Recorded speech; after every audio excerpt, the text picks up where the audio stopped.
কবিতার আকারে রূপকথার গল্প সোনার পাখি। একদিন এক দুষ্ট জাদুকরী রাজপ্রাসাদে এসে রাজকুমারীর দ্বারে দাঁড়ালো বৃদ্ধ ভিখারিনীর বেশে।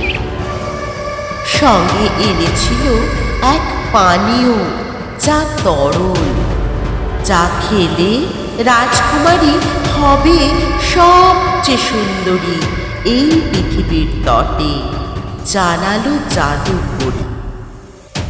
তৎক্ষণাৎ রাজকুমারী পৃথিবীর সেরা রাজকন্যা হবার লালসায় পানীয়টি পান করল শুধু আশায়।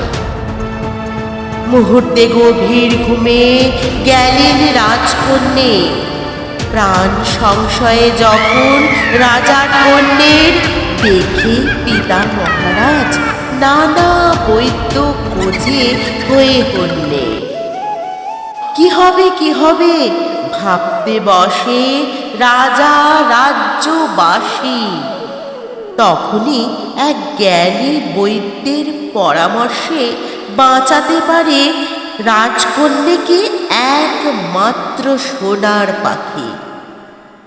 দুঃখিত রাজা করেছিলেন ঘোষণা, যে আমার কন্যের ফেরাবে প্রাণ, অর্ধেক রাজ্য ও আমার একমাত্র কন্যাকে করব তার হাতে দান।